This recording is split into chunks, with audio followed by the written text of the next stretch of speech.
Olá, povo de Deus. Deixa eu ver aqui se eu consigo. Tá tudo funcionando direitinho.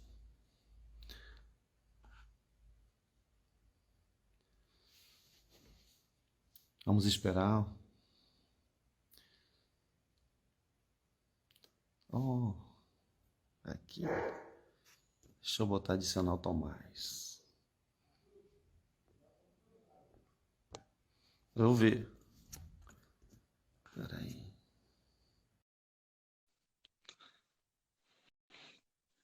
Vamos ver se dá para entrar aqui direitinho. Ah, tá me ouvindo, Tomás?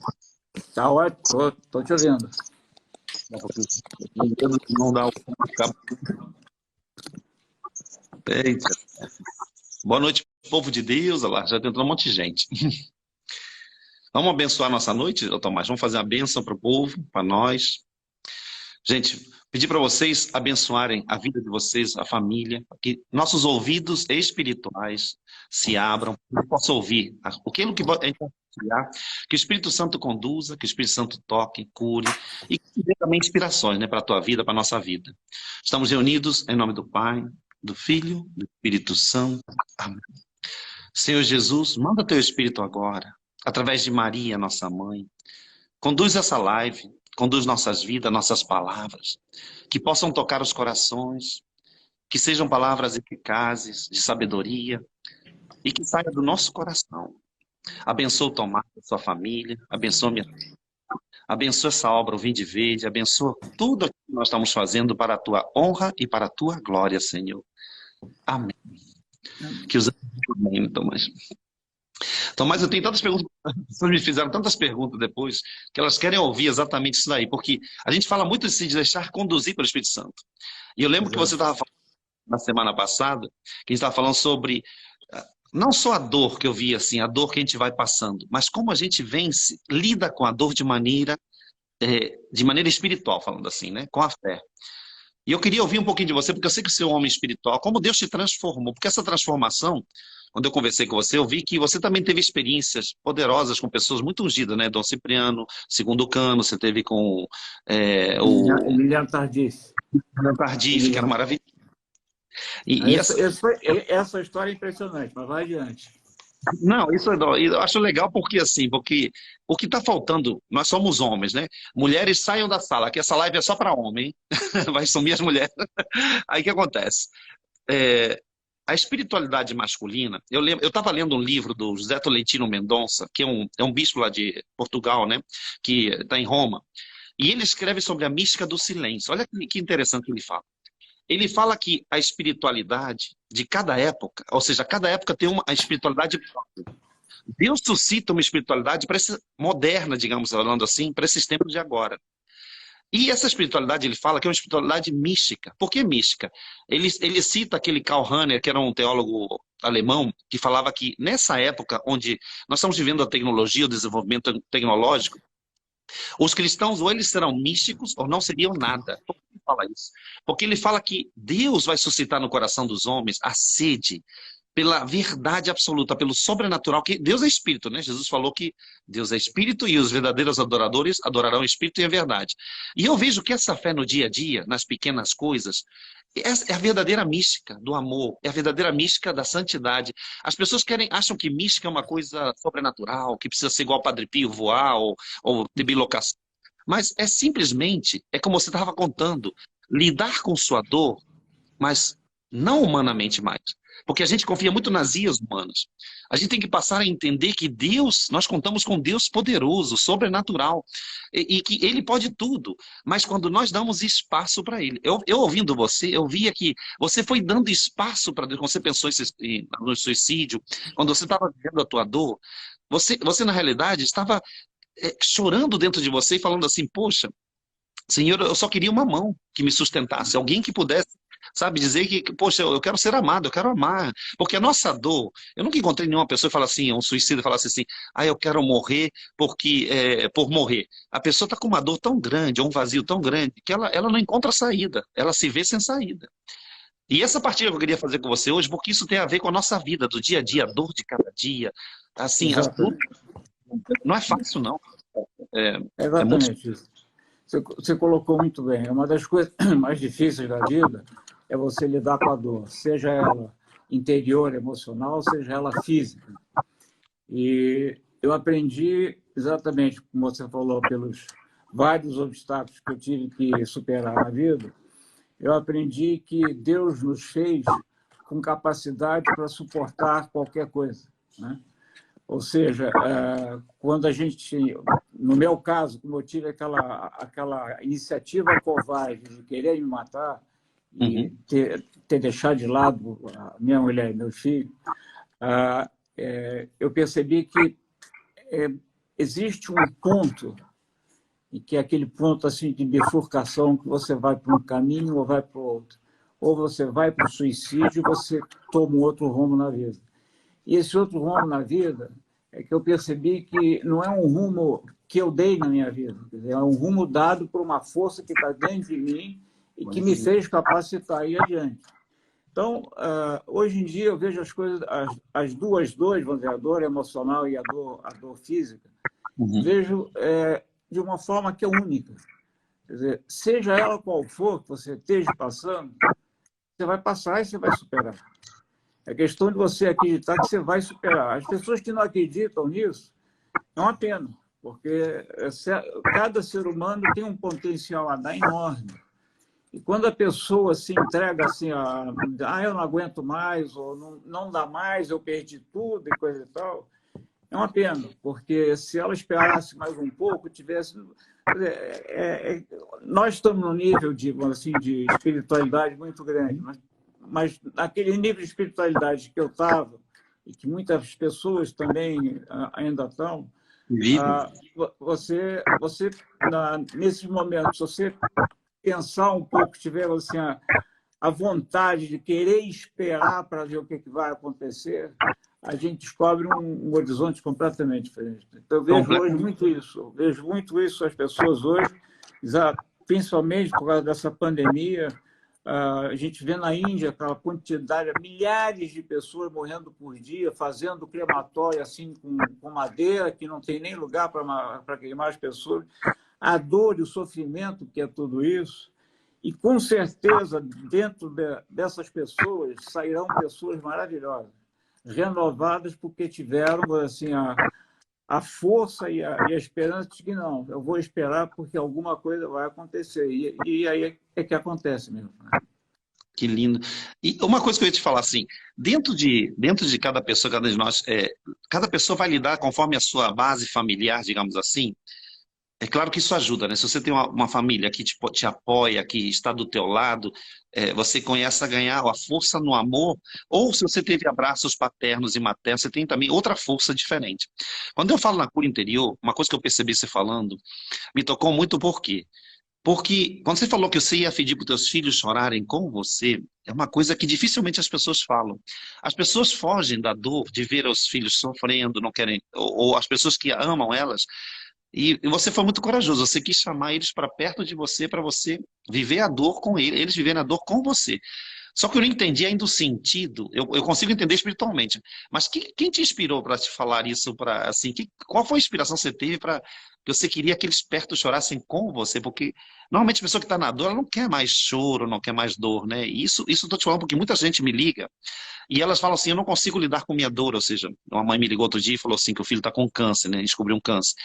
E a mãe está fazendo de tudo, está tomando remédio, etc., porque ela quer fugir, porque, lógico, que dói tanto, apavora tanto, quando as nossas seguranças humanas falham, a dor é muito grande, por quando a gente não tem essa base, você falou, ou espiritual, ou emocional, ou até uma base dela pessoal mesmo, saber como lidar com essa situação dentro dela. E eu falo assim, mas eu achei tão bonito, sabe por quê? Porque eu acho que a presença do teu filho, do abraço, a presença da tua família tem um papel fundamental nesse resgate, eu acho, nesse ciclo de cura, vamos falar assim. E eu queria entender isso daí um pouquinho. Por que você se inspirou de chamar eles para você abraçar, para eles chorar junto com você? Que normalmente o pai faz o contrário, não quer que meu filho sofra, ele vai me ver. E não vai me ver sofrendo, entendeu? Aí foi o seguinte, Arthur, aí foram dois momentos assim simultâneos que aconteceram. De um lado, aquela sensação de covardia da minha parte, que eu estava fazendo meus filhos sofrerem pela situação que eu estava fisicamente e que o sofrimento que eu ia causar mais a eles pelo fato de eu me matar. E, em segundo momento, é que eu sofria muito, fora o meu sofrimento, eu sofria muito quando eu via eles naquela situação. A minha mulher e meus filhos, que são as pessoas mais importantes que realmente tornaram a minha vida no que ela é, eu não conseguia ver outra coisa a não ser querer estar perto deles. Porque Que lindo. eu tinha que ver o sofrimento deles para eu entender que eu tinha que sofrer muito mais ainda, para poder dar alegria e felicidade para eles, né? Então, aquela minha covardia toda não era justo que eu tivesse mais esse ato de covardia e as coisas ficassem como eram. Não, eu precisava sentir na pele, na carne, o sofrimento deles, abraçar eles, ver o sofrimento deles na minha carne, para eu poder me levantar e enfrentar o meu sofrimento. E eu acho que é assim com qualquer ser humano. Eu acho que você colocou muito bem. A pessoa que pensa no suicídio, a pessoa que perde a esperança e coisa e tal, ela não quer saber de mais nada. Mas é exatamente nesse nada, assim, no nível de espiritualidade que a gente está, é nesse nada que a gente encontra a mão de Deus, né? Encontra tudo. Aquelas pessoas que naquele nada e não tem uma espiritualidade, ela tem pelo menos dentro dela a esperança de saber que vai ter muito mais coisa ainda pela frente de bom. Então, no meu caso particular, eu vendo meu filho, minha filha, e a Clara, apesar de ela sempre estar sorrindo, mas ela sorri com lágrimas, aquilo para mim me fez levantar, me levantar e falar, não, eu vou proteger vocês até o fim da vida, entendeu? É um pouco nesse sentido. E, obviamente, você parar para pensar que a vida não é minha, né? A vida não é de ninguém, a vida é dada por Deus, quer dizer. E quando Ele dá a vida para a gente, Ele dá tudo. Ele entrega a gente prontinho, com força, com espiritualidade, nos dá o Espírito Santo, inclusive, quando a gente é batizado, ele dá todo o arsenal que a gente precisa para levar a vida adiante. Lembrando bem que a vida ela é feita de problemas e sofrimentos sérios. É aquela coisa que eu digo, a gente não pode querer cair na besteira e se querer ser soberbo de dizer que o meu sofrimento é maior do que o dos outros, ou que o dos outros é maior do que o meu. Então, quer dizer, a nossa vida que vai ser feita, repleta de sofrimentos e assim, de dores, nós vamos realmente ter condições de superar esse momento, sabe? Porque é exatamente nesse momento que a gente aprende a lutar, né? Então, quando eu digo que nós temos todo o arsenal para superar essa guerra que a gente tem pela frente, inclusive, é exatamente para a gente aprender a lutar. Muitas vezes a gente pede assim, ai, meu Deus, pelo amor de Deus, arruma uma coisa assim para mim, arruma uma coisa assim daquele jeito. A gente devia pedir ao contrário, devia pedir assim, Deus, tem essa situação, me ensina como é que eu faço para conseguir isso, né? Em vez de você chegar e dar para camarada, você é um pescador, o garoto vem te pedir, me dá um peixe, não, você vai lá e ensina ele a pescar, vai aprender a pescar, eu te ensino. Essa é a grande idade. Isso é que é o grande dom que Deus dá para a gente, que é a gente não pedir aquilo que a gente quer, mas aquilo que a gente tem que aprender a fazer e ter, né? Isso é que eu acho que é o mais importante. Eu vou dizer, é muito difícil, na hora que você está ali no meio do roda-moinho, na hora do burbo, toda aquela problemática, é muito difícil você raciocinar dessa forma. Mas é nessa hora que os vencedores viram um jogo, entendeu? Você está levando paulada o tempo inteiro, cacetada. Aí chega numa hora que você sente uma força sobrenatural e é nessa força que você se agarra e aí a coisa explode para frente no bom sentido. Uma pergunta, posso fazer uma pergunta? Posso levar um pouquinho mais o nível da conversa, assim? Vamos a nível de espiritualidade mais profunda, né? Como foi tua experiência, assim? Nossas experiências são muito parecidas, né? Na dor e etc. Mas na espiritualidade também. Como você teve esse encontro com Deus? Quando foi que você começou a ouvir esse Deus no teu coração que te inspirava, Como foi essa tua disciplina? Porque você é um homem muito disciplinado. Eu vejo que você tem uma disciplina de oração, eu vejo como você reza. Então, porque, exemplo, a maior dificuldade que eu vejo das pessoas é que elas não entendem que é necessário, como você falou, esforço também. Eu tenho que ter um esforço, eu tenho que me disciplinar. Algum momento da minha vida eu tenho que parar, eu tenho que me abandonar a Deus, expor a minha vida a Deus, as minhas dores, as minhas dificuldades. E eu começar a buscar um Deus verdadeiro, que é um diálogo muito profundo. A gente vai falar ao longo das lives, né, sobre esses diálogos, essas coisas. Mas, e como foi com você, Tomás? Como foi essa descoberta tua dessa espiritualidade mais mística, assim, mais profunda, mais com o Espírito Santo? Vamos dizer assim, o grosso da coisa começou a transformar, como eu já disse para você, quando eu conheci a Clara e a família dela. Mas Uhum. esse processo começou quando eu tinha 13 anos de idade. Caramba. Eu tava em Cabo Frio, isso foi em 1900 e... agora 65, 68, 1968. Porque Cabo Frio, naquela época, você chegava lá em estrada de terra, não tinha nada. E meus pais tinham me levado para lá porque eu fui com um amigo meu que naquela época eu fazia caça submarina, eu queria mergulhar porque Cabo Frio era naquela época assim, era um paraíso de qualquer. E realmente eu me lembro a nitidez da água. A gente tinha visão assim de mais de 10 metros de profundidade, como se estivesse no meio de uma cova. Enfim. Mas num dia o mar estava batendo muito, quer dizer, a água não estava muito boa, ele não resolveu pescar. E nós fomos para uma pedreira que tinha assim, bem avançado dentro da água, que o mar estava batendo lá forte, então eu e esse meu amigo nós fomos para lá para ver o mar bater. E quando chegamos lá em cima na pedreira, a gente desceu para ficar aí embaixo, se molhando com a água batendo na gente.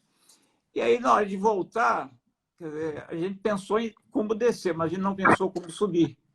E quando a gente estava lá embaixo, a gente olhou assim, boiava mesmo fazer para subir.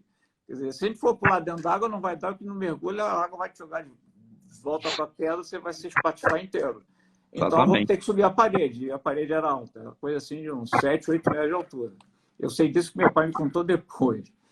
Mas o fato é que quando eu estava chegando quase em cima, que eu já no último lance ali, em que eu estava botando a mão em cima no último lance, eu botei meu pé num buraco assim que eu tinha na pedra para poder pular lá para cima. Só que na hora que eu apoiei meu pé nisso aí, era uma pedra solta e eu caí. Caí e assim, linha reta, 8 metros, caí. E, obviamente, quer dizer, não apaguei, mas quando eu caí, estava deitado, eu levantei fui me levantando. Na hora que eu levantei, minha cabeça levantou, a primeira coisa que eu vi foi minha perna esquerda só com o osso para fora. Ai. Abaixo do joelho tinha um osso para fora e eu não via mais nada. E aí, quase que uma situação meio que de choque, né? Eu levantei assim, aí vi meu pé estava virado para trás, estava caído assim para trás. Uhum. Eu, na hora, hoje, obviamente, eu sei por quê, mas na hora, você sabe qual foi a minha reação? Não. Eu deitei para trás, botei a mão na minha cabeça e falei, meu Deus, me dá força. Falei isso do nada. Entendi. Eu me lembro que na hora que eu falei, meu Deus, me dá força, eu levantei. Nisso, esse amigo, levantei, quer dizer, o corpo, né? Nisso, esse amigo meu veio para mim, gritando, berrando, coitado, o cara estava em estado de choque também. Eu falei para ele, Ricardo, calma, vai lá na praia, avisa meu pai que eu estou aqui para ele vir me buscar. E ele foi para a praia.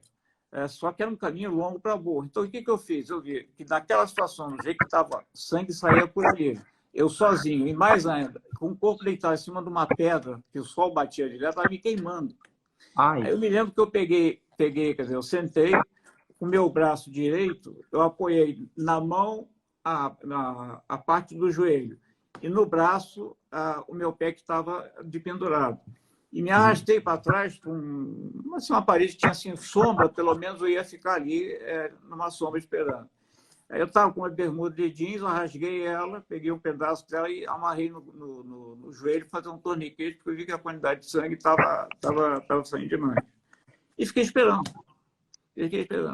E nisso daí veio, assim, pouco tempo depois, apareceu um senhor, que infelizmente nunca mais vi ele, que ele me falou que era professor de uma faculdade, mas escola lá em Petrópolis.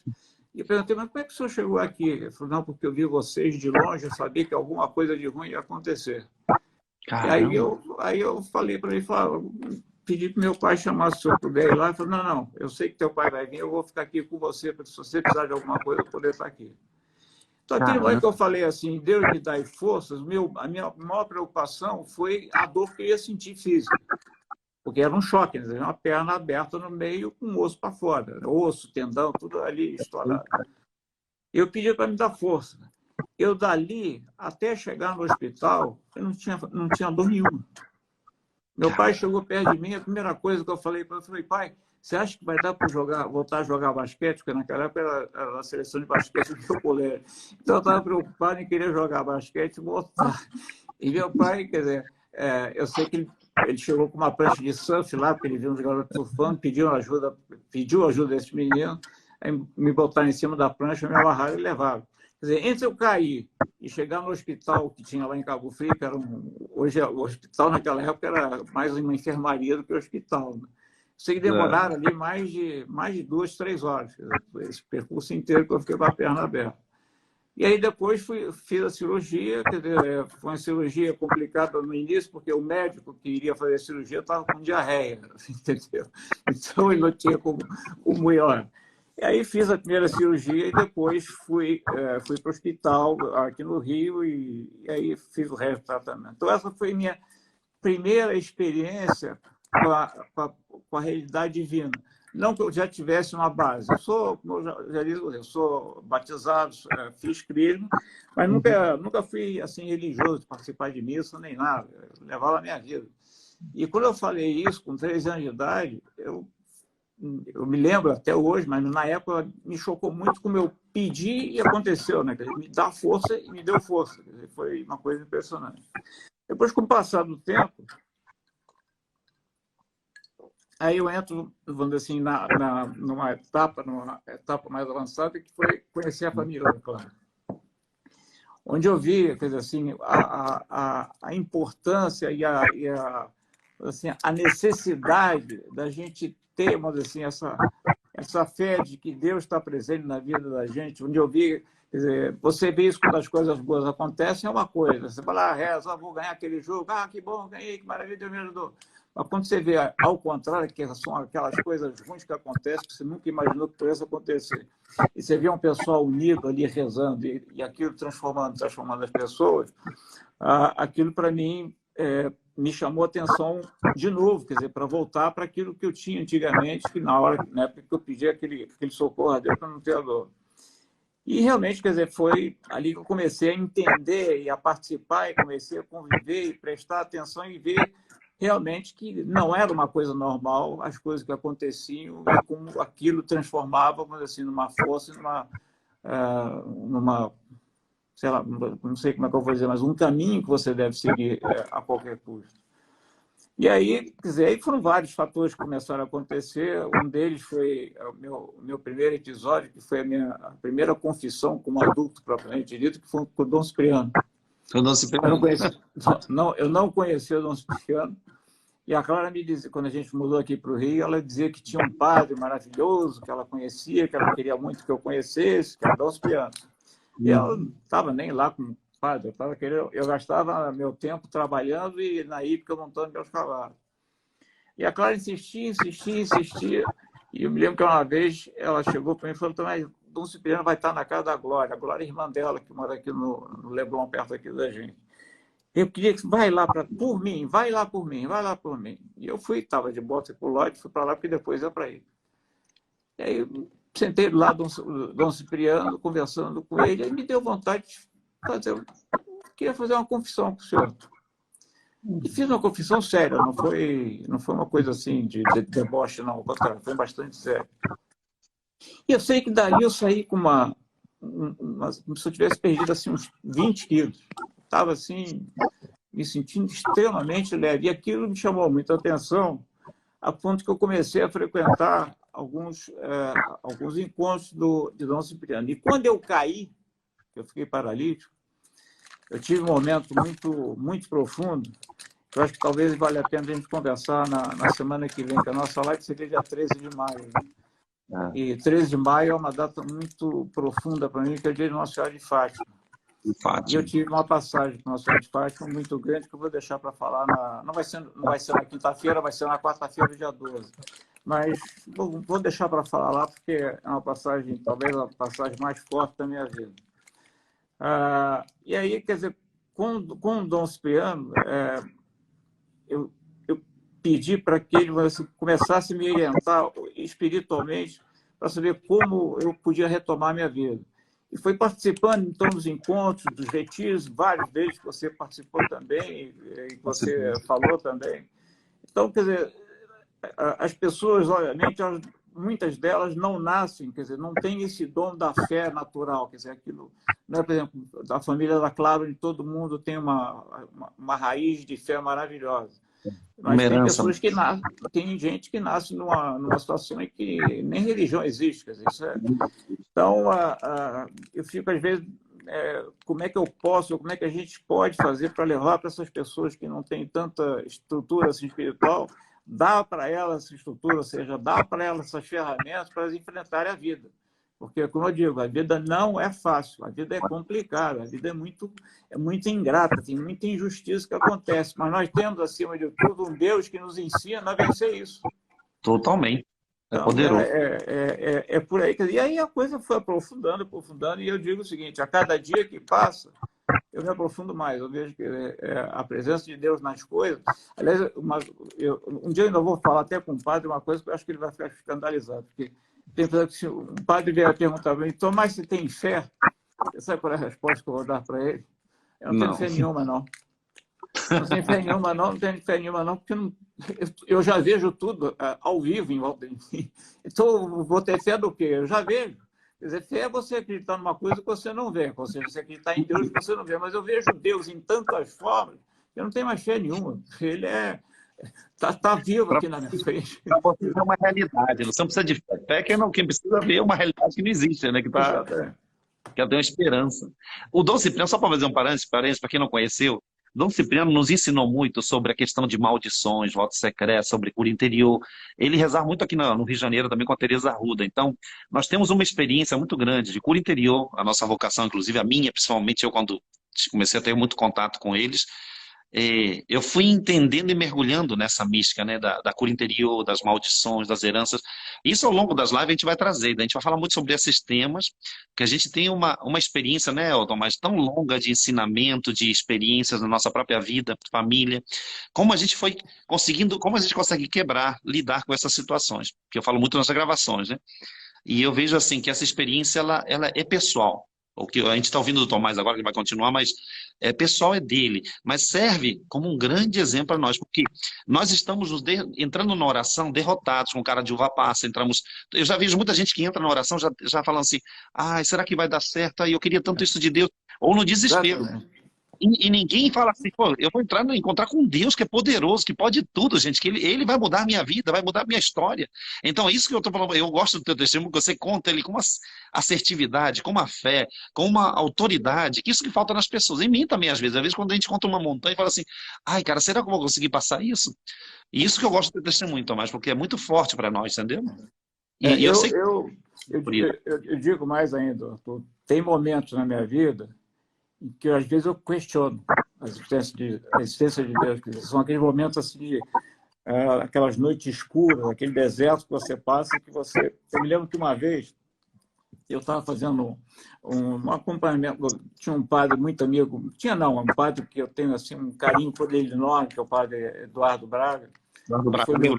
foi meu primeiro diretor espiritual.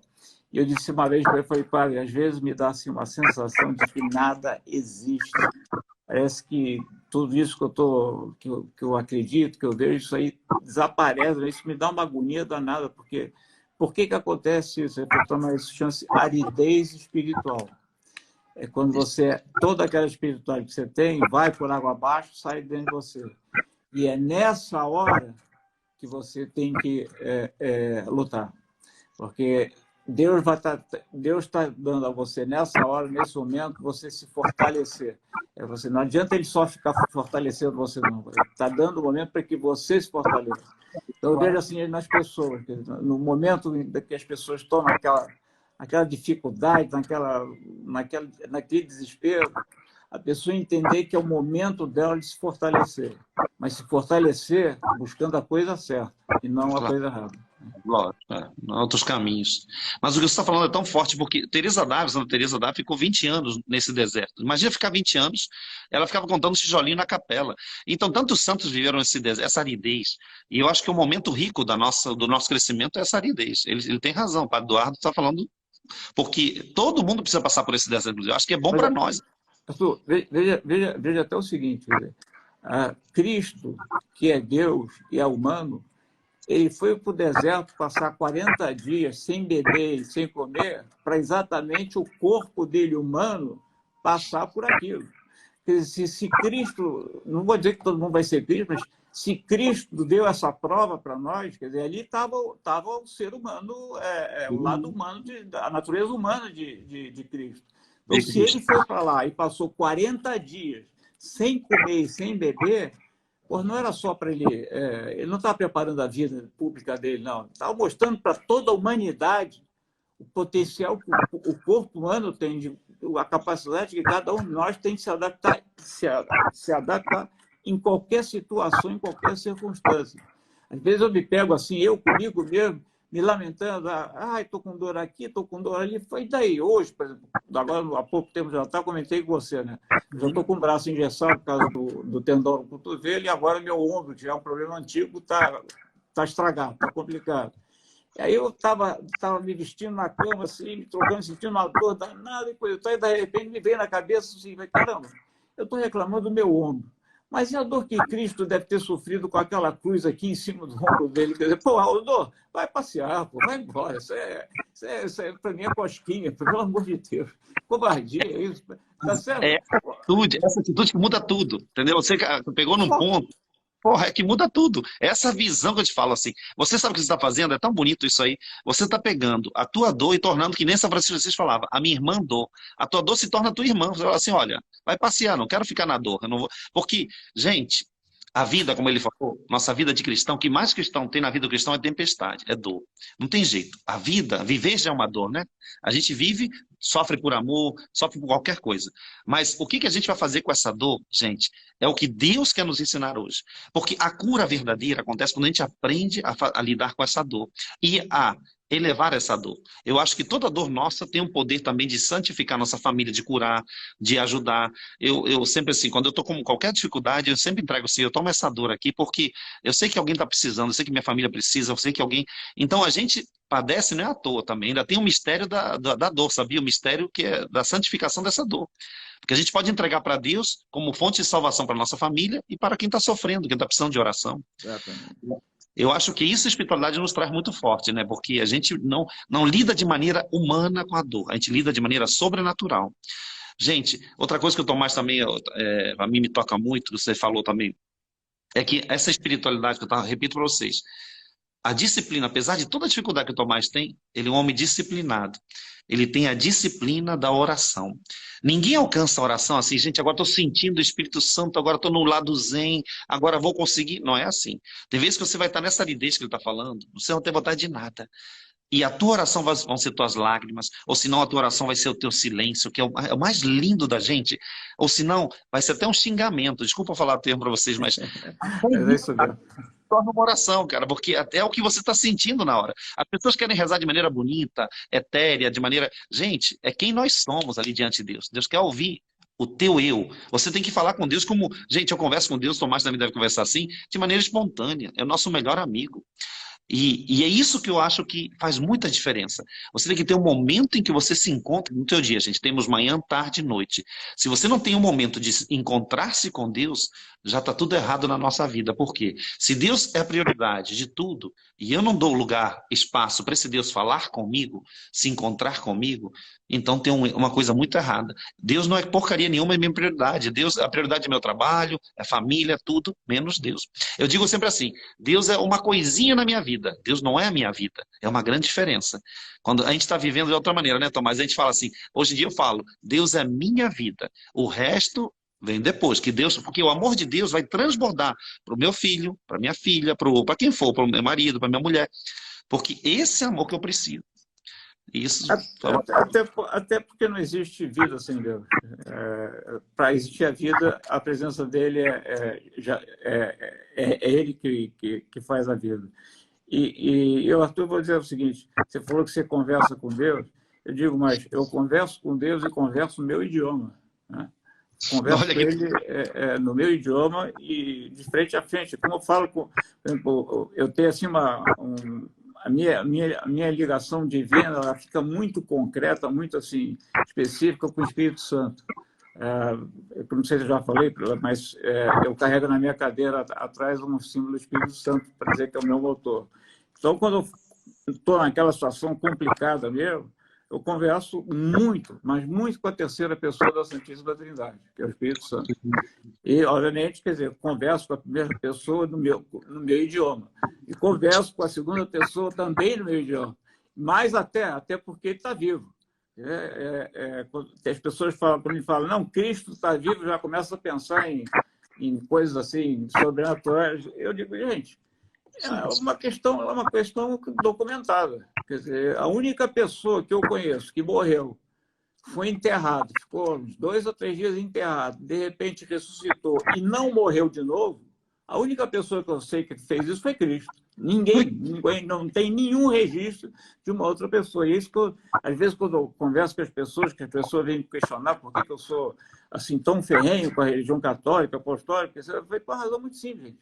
Porque teve um camarada que veio para cá de uma forma milagrosa, misteriosa, sobrenaturalíssima, fez coisas aqui que nenhum ser humano tem capacidade de fazer, morreu, foi enterrado, ressuscitou e não morreu mais.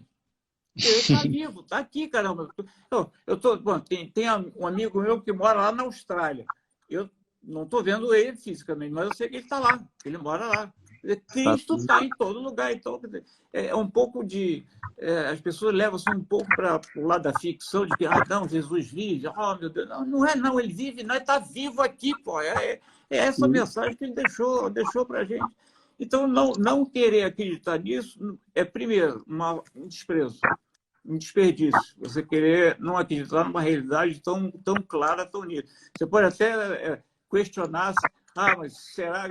Olha, para mim, não morrer, ressuscitar e não morrer de novo, eu não conheço ninguém. Então, a pessoa não acreditar nisso, não perceber essa realidade, é um desperdício para ela própria. Porque ela veio para cá, veio para a Terra, nasceu exatamente para se valer dessas coisas para poder sobreviver o resto da vida dela. Claro. Gente, é tão forte estar falando isso aí, porque eu tinha um amigo meu que falava assim, depois que a pedra rolou, tudo é possível, se tornou possível, né? Jesus fez o impossível que ninguém nunca fez. Então, gente, a pessoa, é muita loucura as pessoas, porque é tão lindo saber, eu vejo sempre nos Atos dos Apóstolos, por exemplo, você vê uma diferença de São Pedro, de todos os apóstolos, sem o Espírito Santo e depois da ressurreição de com o Espírito Santo. A diferença é tão gritante que Pedro era um pescador ignorante e ele se torna um homem da palavra, o homem que tinha autoridade, o homem que não tinha medo de proclamar curas, milagres e fazia, até a sombra de São Pedro curava as pessoas. Gente, é um poder sobrenatural, ele está falando de uma pessoa que está viva e nos dá autoridade de curar nossa família, nossa casa, nossa vida. Gente, é um Deus que está conosco, né, Tomás? A gente vive essa realidade porque, gente, eu converso com Jesus todo dia. Se eu falasse minhas experiências com Deus, você ia achar que Arthur é místico, Arthur é santo. Eu não sou nada disso. Eu sou normal, igual Tomás, e a gente conversa como todo ser humano normal, pecador, sem vergonha, igualzinho, mas que acredita piamente nesse Deus que está vivo. Só falta, gente, o que falta é experiência no mundo, nesse mundo seco, vazio, falta é Deus. Mas é uma experiência verdadeira com Deus. Não é uma coisa utópica, ele falou assim, intelectual, racional. Gente, seja simples diante de Deus. Sabe qual é o problema das pessoas? É o ego, né, Tomás? Todo mundo está cheio do seu ego e elas querem achar a fórmula de uma coisa que não existe fórmula. Deus é simples. Se você chamar, ele vem. Se você convidar, ele faz a obra. Ele não fala assim, lá em Apocalipse, eis que estou à porta e bato, se você me abrir, eu vou entrar. Gente, é lindo porque é um Deus educado, delicado, amoroso, misericordioso. E ele não. E as pessoas acham, não, eu sou tão pecador que Deus não vai vir. Por quê? Todos nós somos pecadores. Não é nossa impecabilidade que agrada a Deus, mas é a abertura do nosso coração. O que eu vejo em Tomás, em você, Tomás, é que você teve uma abertura fantástica do teu coração. Você foi acima de melhor do que todos nós, que você numa coisa que você conseguiu no auge da tua dor, do desespero, abrir teu coração e deixar que esse Deus, na realidade, fosse verdadeiro amor da tua vida, Deus da tua vida, tudo da tua vida. E isso brilha, sabe? Isso é tão poderoso, porque as pessoas hoje em dia estão secas. Eu vejo gente com saúde, com dinheiro, com tudo, e que estão com depressão, tomando remédios nas suas casas. Gente, pelo amor de Deus, acorda. Existe um Deus que está vivo, que te ama e que... Não, gente, essa deformação não é Deus, tá? A nossa identidade é vida, é alegria, é fé, é autoridade, não é, Tomás? É. Esse... Aí tem um detalhe que você falou importante, com relação à depressão. Existe a depressão clínica, doença, que é uma doença, quer dizer, existe a depressão que você tem que tratar realmente com remédio. Agora, existe aquela depressão que eu digo que é a depressão vazia. Você tem uma depressão porque você se deixou mexer por alguma coisa que te abalou, que você perdeu, e aí você entra exatamente naquelas coisas. O mundo hoje, a tecnologia evolui com tamanha rapidez, tamanha velocidade, que a tua cabeça começa a absorver tanta coisa, você de repente você começa a se desligar daquilo que você não está ali vivendo na tua frente. Então, essa depressão que dá é exatamente a consequência da fraqueza, da fragilidade nossa. Quer dizer, que aconteceu alguma coisa material com você ou para você, você acha que o mundo acabou porque você está só ligado naquilo. Pois é exatamente nisso daí que você não pode ficar. Você está ligando na tomada errada. Essa tomada que você está ligando aí tem uma voltagem completamente diferente. Você tem que ligar na tomada lá de cima, que ela lá de cima é que dá energia para você enfrentar. Se você está com uma depressão clínica, trata, vai no médico, ele vai te receitar remédio, você vai cuidar, que nem você cuida de uma gripe, um resfriado, seja lá o que for. Agora, quando você está com uma depressão material, que é aquela que te afeta a parte emocional, você fica assim, que perdeu uma coisa que você tinha na tua mão, pô, pelo amor de Deus. Rompeu com o namorado, ou a mulher. Rompeu com o namorado. Por acaso, esse é o único namorado que você vai ter na tua vida, que você tira na tua vida?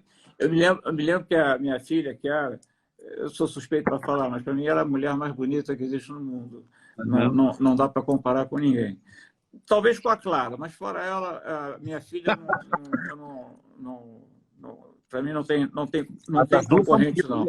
Mas eu me lembro que quando ela estava naquela época de namoro, em que ela terminou com dois namoros assim sérios que ela teve, que ela chegava para ela, mãe, eu não vou conseguir casar, eu vou ser uma mulher solteira. E a Clara falava para essa minha filha, eu vou dizer para você uma coisa, o seu marido, ele já nasceu, ele está vivo, está trabalhando e vai chegar para você, para ser seu marido. Você só não sabe quem é, nem eu, mas que ele está vivo, está. E um dia ele vai chegar. Até que chegou. Está casado, acho que vai fazer 13 ou 14 anos de casado esse ano.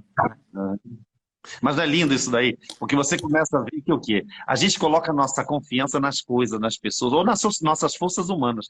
E quando falta esse Deus, gente, olha só para explicar para vocês uma coisa. São João da Cruz é lindo. É difícil de ler as coisas de São João da Cruz, porque ele é muito profundo. Mas ele fala uma coisa que me impressiona muito. Deus já criou dentro de nós um lugarzinho só dele. E só podemos acessar esse lugar quando a gente tira essas roupagens, essas barreiras da nossa humanidade. Assim, não é deixar de ser humano, mas da nossa humanidade que nos cega, na realidade. Porque Deus nos fez, como diz Santo Agostinho, para Ele. E nós só vamos ser plenos, felizes, inteiros, quando a gente voltar para Ele. Ou seja, estiver cheio dele. Só que Deus já habita em nós. Então, a oração verdadeira, quando você for rezar, lembre-se disso. Você precisa ter um encontro pessoal, que Deus que está dentro de você. Então, essa intronização, ou seja, você olhar para Deus somente através do silêncio. E nessa situação que o Tomás falou, um diálogo, começa com um diálogo que é na tua linguagem, né, Tomás? Falar no teu idioma que você falou. E depois ele vai se silenciando, esse idioma, vai silenciando diante do mistério amoroso de Deus. Porque Deus nos ama tanto que o diálogo de Deus é muito profundo e é muito suave. E a gente tem que estar muito silenciando muito para poder ter o discernimento de ouvir a Deus, porque tem muitos barulhos entre nós. Nós temos o barulho das preocupações, das carências, dos medos, da nossa história, e Deus precisa falar conosco. Deus quer amar, Deus quer formar em nós essa pessoa nova, linda. E eu acho lindo, Tomás, outra coisa que a gente está falando, que é o seguinte, a oração, gente, ela é um ser autêntico. Eu vejo de você, Tomás, todas as tuas respostas são tão autênticas, porque eu acho que falta isso muito na igreja, né, nas pessoas. Elas estão tão, não sei, ou elas têm medo de se expressar, ou elas estão silenciadas pela dor, ou elas não sabem, elas acham que rezar tem que ser uma coisa bonita, poética, uma coisa, sei lá. O que eu vejo, assim, eu vejo muitas pessoas, elas se preocupam só com a parte formal, com a formalidade da coisa, e não aprofunda a realidade. Quer dizer, fica preocupado com o formal, mas não vê a realidade. É isso que eu acho que acontece muito. E exatamente, gente, e Deus quer tirar essa caixa, porque, gente, primeiro que nós já somos filhos de Deus. Eu vejo aquela em Lucas 15, né, o filho pródigo. Então, nossa história, por quê? Toda a história de todos nós. Porque nós nos afastamos de Deus. Nós vamos nos lambuzar com pecadinhos, com pecadões, vamos procurar o prazer, o dinheiro, as coisas, e nos iludimos com as luzes que tem o mundo e as coisas, o ouro de tolo, né? Nos iludimos. Gente, nós sempre estamos assim, sempre estamos nos iludindo. Mas chega um momento em que nós caímos em si, que nem o filho pródigo, e a gente vê assim, peraí, eu não sou essa pessoa, eu não sou esse traste que está aqui, esse farrapo de homem ou de mulher. Eu sou filho de um Deus, de um rei. Meu pai, você lembra que o filho pródigo fala assim, ele começa a cair em si e fala assim, meu pai alimenta e trata maravilhosamente os empregados, os escravos. E eu sou filho e estou aqui comendo a vagem dos porcos. Não é chocante isso daí? A gente se contenta em comer a vagem dos porcos do mundo, gente. Nós não nascemos para essas migalhas. Deus quer te dar uma vida plena, inteira. E, gente, quem conhece nós, né, o Vinde Verde, ou Tomás, ou nossas vidas, sabe, gente, sabe o que é ser cristão? É não se contentar com as migalhas do mundo, porque são migalhas.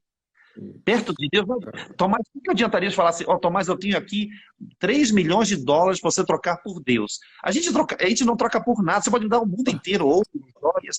Quem me interessa? Arthur, na live passada eu falei isso, e de fato falei, quer dizer, quando eu consegui fazer a primeira coisa que para mim era impossível, eu tive um momento assim, de uma plenitude de felicidade que eu falei, se quisesse trocar aquele momento pelo cartão de crédito do Bill Gates, eu não queria o cartão, eu ficaria naquele momento que era uma felicidade que eu nunca tinha tido na vida. Pô. Essa felicidade, por isso eu tô falando, isso que eu senti quando eu me converti, a primeira, depois na outra também a gente vai partilhar sobre conversão, né? Mas a experiência de Deus que Deus nos dá, essa experiência de plenitude, a gente não troca por nada, porque a gente começa a ver que a gente nasceu para esse Deus, a gente tem um sentido verdadeiro da vida e a gente não depende mais das coisas para ser feliz. Isso que eu achei lindo que você falou, porque você quando começou a ter sofrimento e botar uma meia, as tuas pequenas vitórias, eu acho lindo por quê? Porque são coisas que a gente não dá valor. A gente não dá valor a acordar de manhã, ter uma água para lavar nosso rosto, a escovar os dentes, ter dinheiro para pagar uma escova de dente. As coisas básicas, simples, um sabonete cheiroso, uma água quente. Tem gente que não tem. Deixa eu te contar uma coisa que aconteceu hoje e que para mim me emocionou profundamente. Você vê como Deus está na frente da gente, a gente às vezes não vê. Aqui no Rio, você sabe, nós estamos com um problema de água séria. A Sedai está com a qualidade da água que está chegando na casa das pessoas, é uma coisa horrorosa. Lá em casa está fedendo a água. Hã? Lá na Barra está cheirando ruim a água. Não, é impressionante. E eu tenho um purificador aqui na minha casa que é excelente. Até porque é da Brastemp. Não estou fazendo propaganda da Brastemp, não. Mas é que eu conheço o purificador porque teve uma época que eu importei esses filtros e comecei a vender o filtro, o elemento filtrante. E esse amigo meu que eu falei, que é o meu irmão lá de São Paulo, o pai dele é um fundador da Brastemp, e eu quando comentei com ele que estava vendendo isso, eu falei, nós estamos começando a negociar com esse pessoal para fazer um purificador. Então eu sei qual é o purificador, eu sei a qualidade dele. Só que o que aconteceu é que nem esse purificador estava dando conta da qualidade da água, quer dizer, a água não estava saindo 100%. E aí eu liguei para eles, para a ciência técnica, virem aqui, ver se estava com algum... Eu cheguei até a trocar o filtro, a parte de dentro, cheguei até a trocar o filtro, por causa disso. Eu liguei para a assistência técnica e pedi para algum técnico vir aqui para ver se era algum problema dentro da minha máquina, ou se era só água mesmo, enfim.